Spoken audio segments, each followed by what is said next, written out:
Welcome to Jackson Lewis's podcast, We Get Work.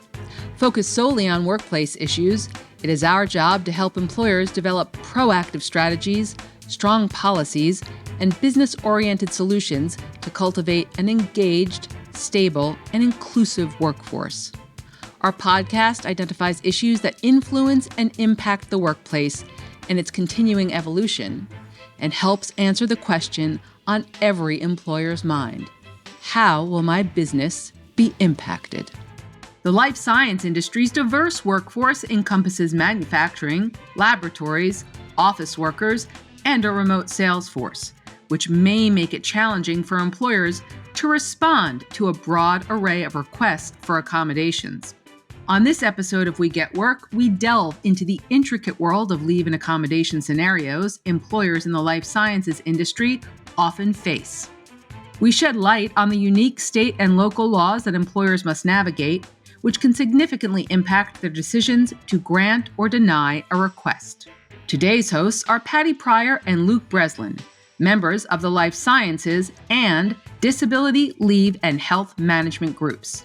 They leverage their experience working with life sciences clients to help employers design and administer their leave and accommodation policies and practices to comply with federal, state, and municipal obligations.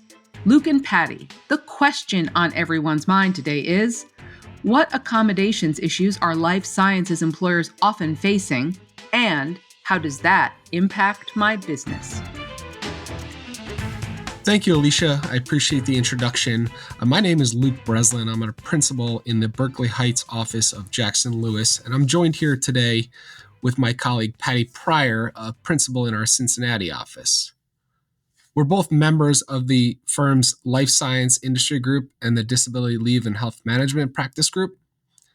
We've been chatting lately about the challenges facing companies in the life science industry, particularly because of the diverse workforce with respect to the kinds of environments the life sciences industry encompasses. Among other things, the life sciences industry has a manufacturing and lab contingency, an office contingency, and a remote sales team as well. 3 very different work environments. So Patty, what's the one thing that is the same about all employees in the life sciences industry, regardless of the work environment? Well, Luke, they all want accommodations. I can hear that for certain. So that's certainly true across all industries these days. So what type of accommodation issues are you seeing for the remote sales team? It seems as though they should be able to take care of themselves with respect to accommodations and potential issues that they're facing. And that's probably actually one of the issues. They are often on their own, managing their work, kind of making it harder for the employers to assess what's really going on and harder for the employers to manage or control the work environment. For example, if they've got a home office and want a stand-up desk, does the employer have to provide it? Well, I think first they'd have to establish they have a disability, correct? Well, or a pregnancy or related medical condition. Don't forget about that. Of course, yeah. But even then, it's not automatic. We can explore what the issue is that requires the stand-up desk and what other furniture options are available. For example, do they have a high-top table or a countertop or a bar where a computer can be placed on a small platform to raise the height rather than purchasing a full stand-up desk? But if ultimately there's a disability or pregnancy or a related medical condition that required the use of a stand-up desk, that couldn't otherwise be accommodated, the company may have to pay for the desk for the employee, correct? Yeah. And that's, once one gets it, everyone wants it. The other prevalent issue I think we see with some of these remote sales folks is that they're often spread out across the country, making their employment subject to different state leave laws or accommodation laws than the other company employees, and that the company might not be as familiar with, right? The company might be centered in one state. A lot of them are centered in the New Jersey area, for example, which has its own issues. But when their employees are spread across the country, the employer needs to be aware of the paid sick leave laws in effect for the jurisdictions where they're working, as well as the many other state leave laws that a jurisdiction might have, along with unique accommodation requirements or state law limits on the type of information the employers can request when dealing with certain accommodation requests. For example, 13 jurisdictions limit What, if anything, can be requested for a pregnancy accommodation request, even beyond the limits placed by the new final PWFA regulations? Yes, certainly the regulations you mentioned do add an added wrinkle to employers' obligations and analysis with respect to leave obligations and other accommodations. So let's talk about an easier group, the office workers, not remote employees, just the office workers. So what are your thoughts in terms of accommodations for them? Oh my gosh, easier group. The office workers are the ones that all got that taste of working from home during COVID, and many of them liked it.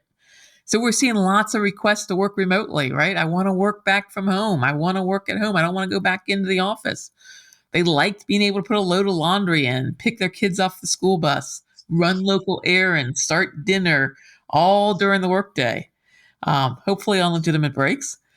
But what we're seeing is, as a result now, is as employers are kind of bringing them back in, maybe on a hybrid, maybe on a full time, and we're seeing more of it, the push to get people back into the offices. We're seeing a lot of requests claiming anxiety. It's probably the most frequent requests that we're seeing of, because of my anxiety, I can't work back in the office, or maybe I've got IBS or whatever else. But we're seeing a lot about that. What can we do about that? Well, this is certainly becoming a headache for many employers, but I don't think employers need to get too stressed out over it. Like other accommodation requests, employers just need to be focused on engaging in the interactive process. That's the critical process that employers need to be aware of, and certainly have employees trained on what that process looks like. So just because an employee wants an accommodation doesn't necessarily mean they're entitled to it. We all know doctors will write a note and will essentially say whatever the individual really requests, and they're very flexible in terms of what they would put on their doctor's note. So we may need to ask some more specific questions of both the employee and the doctor. What are the limitations or the conflict with working in the office? Are there changes that could be made in the office that will address them? For example, does an employee need headphones? Would that address their medical issue that they might be facing? Do they need space away from others? Do they need a quiet room? If the employee has worked in the office before, then what has changed? Why can they not work in the office at this point? How does the home environment fix the issue? And of course, ultimately, employers need to consider what is the undue hardship in allowing this accommodation or the requested accommodation. I like to point out the problems with not being in the office, why the job cannot be performed effectively remotely, if that's true, and ask the employee to help them think through how it would work or be addressed remotely. How can somebody working in a remote environment perform their job duties more effectively than in the office? Then, most importantly, actually manage them if they do end up working remotely, providing accommodations they need, but hold them to the same standard as others. So I think that presents unique challenges as well. How do we manage employees in a remote environment and obviously holding them to the same standards as they would be otherwise in the work office? If they need to take 20 calls per day, then the same is true at home. So obviously, employers need to be cognizant and aware that, and certainly hold employees to the same standard, whether they're in a remote environment or in a home environment. So with that being said, Patty, perhaps the manufacturing or lab employees, are they an easier group to address because they're going to be in the physical office as opposed to a remote environment?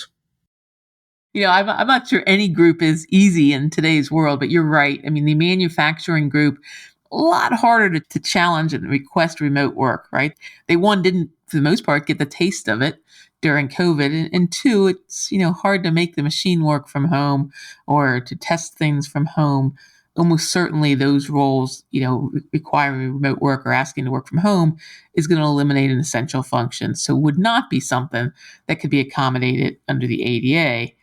Although, I guess, just as fair warning, under the PWFA, they might ask for a temporary accommodation of this for pregnancy, childbirth, or related conditions. And so that'll be something, that might come down the pike. Be aware you're going to see unique challenges in that regard. But, aside from that, the manufacturing group or the folks in the lab, they have their own conditions and requests. I would say their requests tend to be the typical ones that we're used to, more of the physical restrictions to accommodate, lifting restrictions, things like that. Certainly seen more mental health accommodation requests just across the board and including in these settings. And leaves of absence. I think leaves of absence become one of the frequent requests in more of that physical environment or the manufacturing environment of, I need a leave of absence. I can't work remotely, so I need a leave of absence. And that's going to continue to be the big one. This group also, I think, tends to, and obviously we're talking in kind of broad strokes here, but the folks in like a manufacturing setting or a lab setting, they tend to stay out on leave longer. So one of the issues I think is just staying on top of the leaves for the employer, following up when more information is required.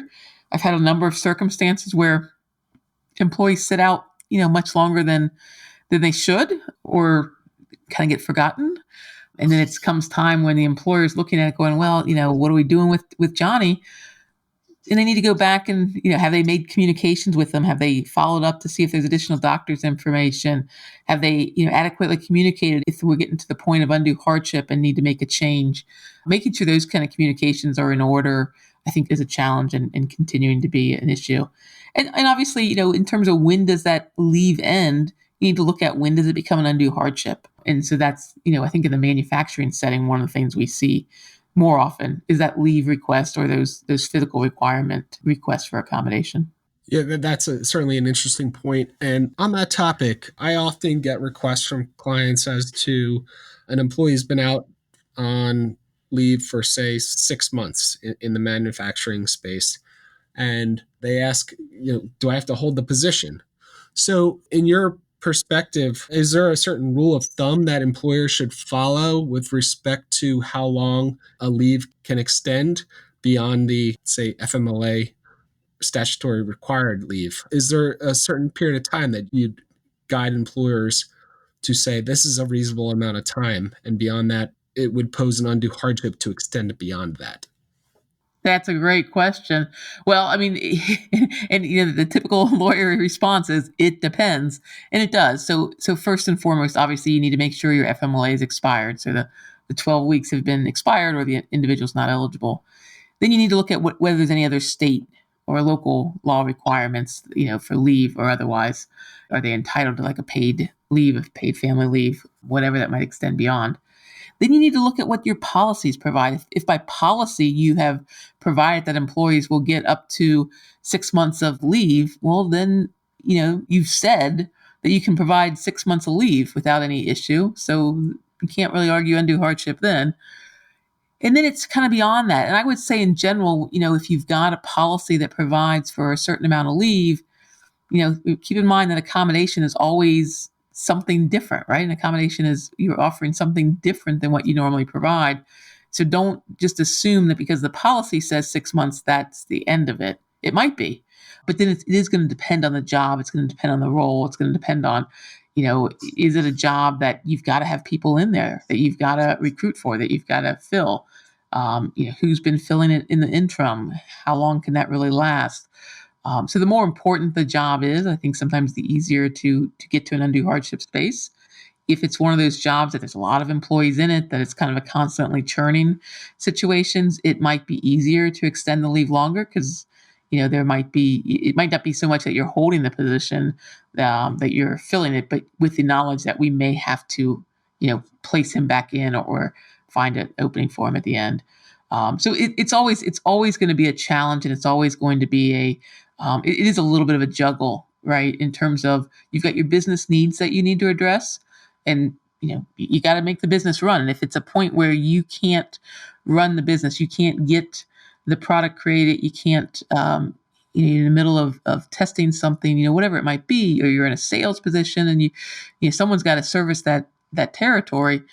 The more you can show that, look, we're making Sally work twice as hard in order to cover for Patty, then you can start showing the undue hardship. But you want to be able to show why we can't hold it a little bit longer. And looking at what the employee, if the employee's only requested another couple of weeks, is it really an undue hardship to extend it for another couple of weeks? Yeah, I think that's a great point, especially practicing in New Jersey. There's an undue hardship standard under the Americans with Disabilities Act, as well as we have the New Jersey law against discrimination. And they might be viewed a little bit differently from the federal perspective as opposed to the state perspective. So I just think it's important for employers to be, and especially in the life sciences space, to understand the high burden to demonstrate an undue hardship. So, Luke, I think that's a great point. And I think, I'm just going to end with my general advice to employers whenever we're talking about accommodation issues. It is so much about that interactive process. We went through a couple of kind of the typical scenarios we're seeing in life sciences in particular. And when we did that, we talked about, follow-up questions to ask. I often talk about it as kind of tossing the ball back and forth. It might not be as important as whether or not you give them the accommodation they want, as much as how you get to it. Did you go through the process? Have you asked questions? Have you followed up? They're asking for an accommodation. They've thrown the ball to you in some respect. We're going to throw the ball back by asking them, well, what else could work? Are there other things we could do that would meet that? Assuming accommodation is one that we think would create an undue hardship. But before we ever get to that, we're looking at what else can we do? Are there other ways to explore it, to fix the issue, to address the issue that maybe aren't as burdensome on us as the employer, that allow us to work through the accommodation with them? And that's really where so many of these cases fall apart, where there's an automatic no coming across. You never want to be an automatic no. You want to look at the situation. It can be a pain. We get that. But look at the situation, kind of open eyes of what could we do? What can we be creative about? Is there really an undue hardship? And if there is, let's identify it. Let's talk about it. Let's tell the employee, look, we can try that. And I always like to try it, but here's where we think the problem might be. So we need to figure out how we're going to address that, right? How we're going to address that hardship going forward. And I think if we keep all of that in mind with all of these issues, we'll be in a much better spot to defend cases if they come up, and really to keep that employee morale and that employee engagement involved across your group. That's a great closing point, Patty. Just to kind of close the loop on that, I think it's important for employers, obviously, to keep employee relations at that forefront and having that interactive dialogue to ensure that you're doing everything you can to address an employee's needs within the confines of what you're required to do as an employer with respect to accommodations in the interactive process. And one closing point I would just make is for employers to keep in mind documentation with respect to the interactive process is critical. To the extent a litigation does come out of a situation, obviously having everything documented, demonstrating that employers, you as the employer did everything you could to work with the employee to engage in that interactive process, and obviously having that documented in the event of a litigation is critical. So, Patty, do you have anything else to add before we close up here? No, I think that's good, and I appreciate everyone for accommodating us today. Yeah. All right. Well, thank you, Patty. I appreciate it, and hopefully everybody enjoys the rest of their day here. Take care.